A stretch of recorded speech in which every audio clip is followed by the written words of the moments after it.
Business Icons. It's a show where we delve into the lives of successful Arab Americans in the United States. Here are your 5 pieces of advice from our guest today, Ibrahim Al-Husseini.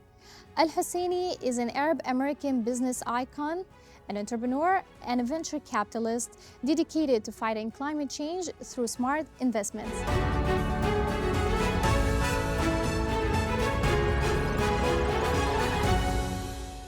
Mr. Husseini, welcome. Thank you for being here with us on Business Icons. Thanks, Miami. It's good to be here. Thank you. How has your background growing up in different cultures shaped who you are as a successful businessman today? My upbringing actually contributed a lot to my success, and I'll talk about that in a second. First, I want to acknowledge that my grandfather used to read Arab news, and so did my father. So that newspaper was in our house every single day. So it's really fun that we get to do this now in 2023.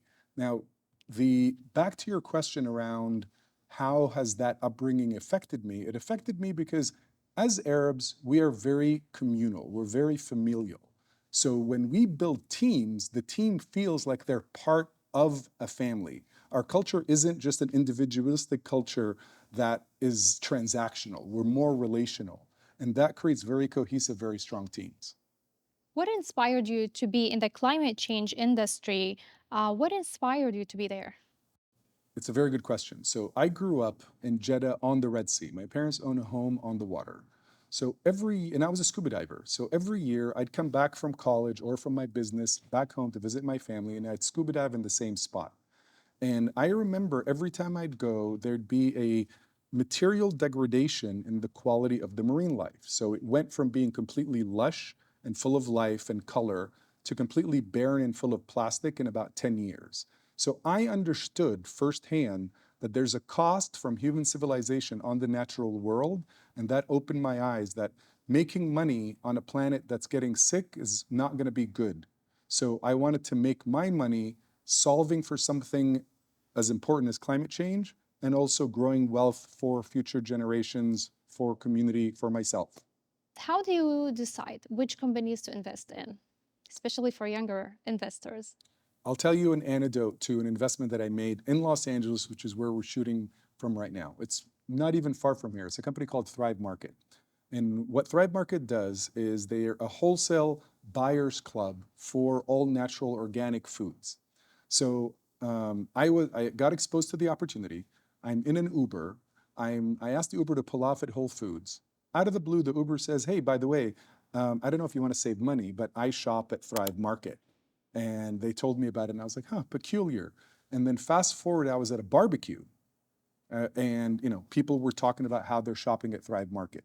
So then I realized that, these are early adopters in markets like New York and LA. If the early adopters are talking to me about Thrive Market, and I have an opportunity to invest in Thrive Market, I already have a pulse for the market, the market opportunity, and of course it made me invest in the company. And now that even though it's still a private company, it's made many multiples of what I invested in. Interesting. Yeah. So we mentioned earlier, you gave me 5 pieces of advice, and let's pick one and tell me what's the story behind it, challenges, achievements. So the advice I'm going to pick is the one I mentioned, where having a strong emotional constitution is at the root of leadership.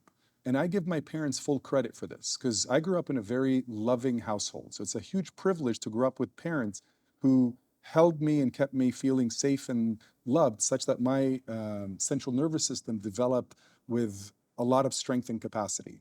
And what I noticed in my professional career is that made people flock to me because they felt safe around me, and that allowed me to build very strong teams. It's not something that I'm trying to do. It's not something that I work to do. It's something that I give my parents credit for. And this is a great reminder for parents to do that for their kids, because it's a huge opportunity and leg up to give them for their success in life. And it's a great reminder for every entrepreneur that even if you weren't so privileged to grow up in a household that felt that safe and loving, you still have to find your way towards emotional stability, because people need you to be strong if they're going to follow you. As a young investor, or as someone who wants to get into investment, especially when it comes to climate change and environment, there is a difference between the investment between the East and the West. So The nice thing about the world is the world's getting smaller. So the big, schism between East, West is starting to actually, especially in the information age, we all have access to the same information now, and we can make instantaneous decisions with the same information. You mentioned climate change. So climate change affects every piece of technology that we rely on for our civilization, our water system, food systems, transportation systems, energy systems, water systems. All of these are affected by climate change. So everything has to be upgraded. So technically, it's actually the biggest investment opportunity in human history. And every country in the world, whether you're in Jeddah or Riyadh or New York or Berlin, you still have to change your energy systems and upgrade everything. And that's a great investment opportunity because the 21st century technologies that will replace all those old systems that I mentioned are already available. It's just the investor has to find them and bet their money on them and then watch it grow. We talked how to be smart, and AI is something that everybody is talking about today. Is it smart to invest in AI today? So AI is also a multi-trillion-dollar business, and it's going to change every aspect of our life. The question is have the valuations of these AI companies grown so much that the upside is either limited or overblown? If you were to ask me in 2016, in 2018, even before the pandemic in 2020, should I invest in AI? I'd say absolutely, because the valuations were, let's say, normal. Now they're hundreds of times that, and they still have some upside, but it remains to be seen how much of an upside. So it could be a little late to invest in AI. Who is Ibrahim Al-Husseini? Ibrahim Al-Husseini, I think if I had to pick two things that I'd like people to remember me by is that I'm not somebody who holds on strongly to their identity. I'm always open to growing and learning and becoming a better version of myself. The second thing is I like people to know that I genuinely care for people and for humanity. It's not a strategy, it's not a looking good conversation. I do genuinely care about my fellow men and women, and I wish more people had that same feeling. Well, thank you so much for being here with us. It's our pleasure on Business Icons. Yeah, thank you for having me. It's great to be here. See you next episode.